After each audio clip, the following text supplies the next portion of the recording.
Good evening. I'm Charles Payne. President-elect Donald Trump slamming the leak of that unsubstantiated report about supposed activities during his time in Russia. Trump, in a 5 a.m. Twitter storm, didn't let anyone off the hook, tweeting, "Totally made up facts by sleazy political operatives, both Democrats and Republicans. Fake news. Russia says nothing existed, probably." Released by intelligence, even knowing there is no proof and never will be, my people will have a full report on hacking within 90 days. Joining me now to discuss, Deneen, Borelli, Hipp, and Katie Frates. Van, I got to start with you because I found it interesting. He talked about Democrats and Republicans, political rivals, the establishment. What's going on here? It's going to be a fun 4 years, Charles, but I'm not concerned.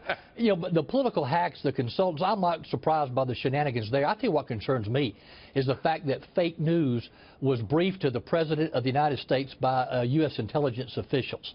And let me tell you, I think that underscores why one of the biggest appointments, most important appointments that this president is going to have to make, and he needs to do it soon after he's sworn in, and that is the President's Intelligence Advisory Board. He needs to. President Obama has done virtually nothing with the Intelligence Advisory Board. This is a chance for President Trump to say, I get it, we need massive reforms in the intelligence community. I'm going to bring in experts, people who cannot be co-opted by the bureaucrats, and we're going to get this right. And oh, by the way, in the intelligence community and the Justice Department, you are going to be held accountable for leaks because you are not above the law. No, you know, here's the thing, Katie. Apparently, Joe Biden said when he and Barack Obama laughed at it, they laughed it off. I mean, no one took this seriously. So how can the intelligence community get played to this degree unless somehow they had an axe to grind as well? Right, and all I can say is congratulations to CNN and BuzzFeed for justifying everything Trump does from here on. Every time he's attacked fake news, every time he's attacked the news, every time when he shouted down Jim Acosta, you have just justified what he has done by publishing those documents. I mean, Tom Brokaw said these have been circulating for months and months, and there's a reason that no one published them, because no one could verify their veracity. Intelligence officials couldn't even verify them, and now they've paved the way for Trump to be able to say really whatever he wants and turn around and look at those two and say, see, look, BuzzFeed and CNN are out to get me. You can't trust the media. I mean, I think that's a great point. We already knew that the mainstream media was against Donald Trump. I mean, sure. You know, throughout the entire process, they wrote him off over and over again. But to go to these lengths and to use this sort of information, you know, even after the fact, to delegitimize him just a couple of days before the inauguration. Yeah, it's really outrageous. I mean, really, whatever happened to innocent before proven guilty? Trump's enemies, they wanted to get dirt on him. They paid someone to do so. This guy was incentivized. So he had to come up with something because of that. And, you know, it's really outrageous how the media, CNN and BuzzFeed, how they ran with it. But what a great example Donald Trump made of Jim Costa during the press conference, basically not taking any questions from him, calling them out as fake news, CNN, and really setting a tone, setting a precedent for all of our media to be accountable, I think, because that is something that we've been missing out on for so long now with the last two administrations. You know, Van, and one of the tweets, Donald Trump talked about the fact that Hillary's people were complaining about the FBI, and the bottom line is she should have never been able to run, guilty as hell. I really want to see, and perhaps he'll go as far as pointing out some of the Republicans, too, that were part of this shenanigan, because it's one of these things, I think, that has turned the American public off with respect to politics in general, and it's something that delegitimizes the system, not the presidency, not the incoming administration, but the system itself. Well, he's connected with the American people, and they get it. And I get a kick out of those 4:30 a.m. tweets, but you know what? They resonate, and he tells the truth.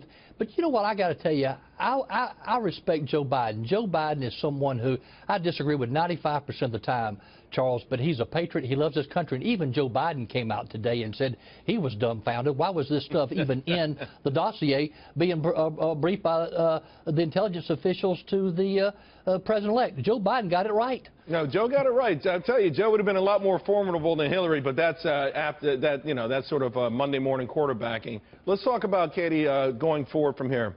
How do you see this whole thing playing out? Of course, Donald Trump promised us a report on this, but more importantly, you talked about establishing a sort of precedent for the future vis-a-vis his relationship with the media. I really don't think the mainstream media can get back. I really don't think. I think they lost so much credibility even before this week.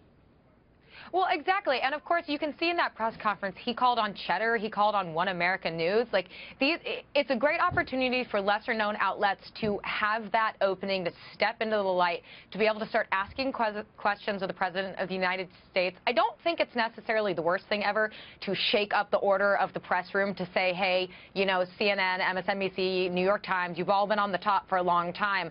And now we're going to have some of these other outlets step up and start asking questions. I don't think that's a bad thing. Deneen? That's why they call him the disruptor. Excuse me. You're crying because of Biden or because of the news? I'm just happy to see you. All right, so Van, let's fast forward next week. We got the Rudy Giuliani's in charge of cybersecurity. You talk about it, you know, even taking it a lot further than that. I really do think, though, that the intelligence community is in total disarray right now. And you know, we heard Pompeo say that he didn't necessarily think the esprit de corps was too low at the CIA, but I could tell you with respect to Main Street and our intelligence agencies, we don't trust them anymore, and they've got a lot of work to do to fix that. We've been standing still for 8 years, Charles, and others have passed us by. I'm excited, though, about Rudy Giuliani taking that cyber position. I mean, that to me is one of the greatest threats facing this country right now. It's like death by 1,000 hacks. It is killing us, Charles, not just from a national security standpoint, but from an economic standpoint. And so I think that's a great appointment. And let's see who else. I understand now that the president-elect is going to be announcing a number of other people to join the mayor on that cyber task force. And Deneen, and so some final thoughts from you. You know, it changes the landscapes, of course, I hope it does, with respect to the media and ultimately how the media treats the American public, because ultimately we're the ones that they're trying to dupe so far, you know, and they've gotten away with it for a long time. Well, sadly, the media, the mainstream media, has done a disservice to our country because they have not been giving us the information that we deserve to know about, and then we can make our own decisions. You think ideology just moved so far that it's just completely clouded? Well, it's biased, it's left-wing, and again, Donald Trump has called out the media. Jim Costa was a prime example, CNN, so I hope there'll be more of that, calling them out and making them accountable. Yeah, there's a big difference between trying to not necessarily hide your ideology and then really trying to harm someone, particularly someone running for the highest office in the land. Guys, have a great weekend. I appreciate it.